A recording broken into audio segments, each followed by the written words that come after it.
All right, guys, well, let's talk some news now. This is a pretty interesting one, of course, an unfortunate question that we're going to have to ask.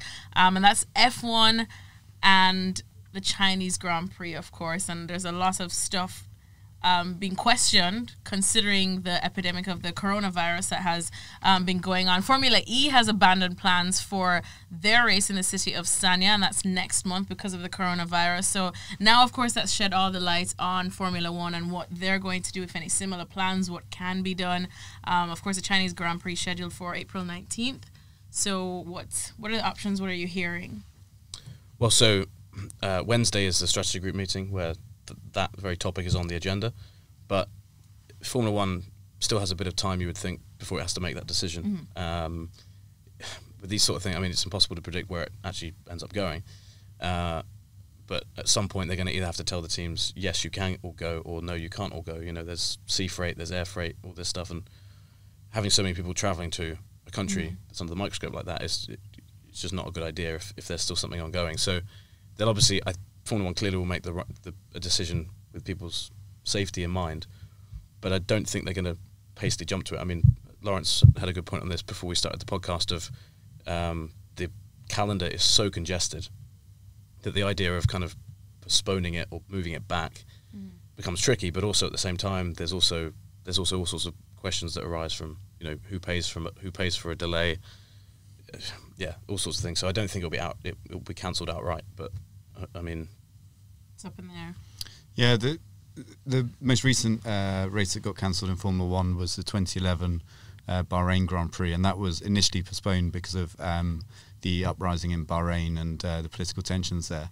And it was initially postponed, and then the new date, the teams raised concerns about going there, both because they were still concerned about the political situation, but also because they were concerned about the congestion later in the calendar. And in the end, it was on Bahrain to cancel it. And that's the way these things usually go. And there's some logic to that as well, that the people that are there organising the event decide whether it gets postponed or cancelled or not.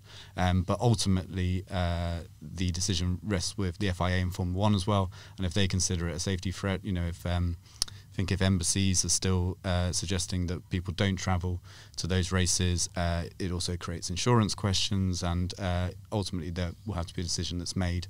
But we don't know exactly when. It could be made very soon, or they might wait a little bit longer, given that it is April 19th, to see what happens in China. But ultimately, as Nate said, safety comes first, and the decision will be made one way or the other. If it does indeed and go ahead, and there still are, you know, questions, as I'm sure there still will be, do the teams themselves, are they able to say, no, we actually don't want to be a part of this?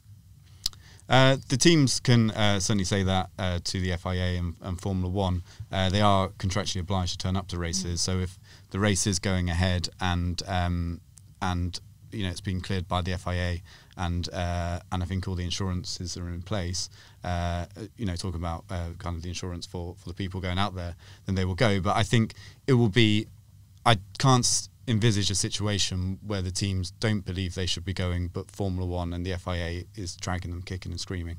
You know, I think the very reason that we're having these kind of meetings this week and very recently is because all these things need to be considered. They, as Nate said, they need to consider where the freight's going and stuff like that, because that freight moves around the world and it does so in advance via sea freight for a lot of it. So those things need to be taken into consideration. But I really don't see a situation where the teams and F1 are at odds over this. I think they're going to I think it's going to become very clear as we get closer to the date whether we should go or not.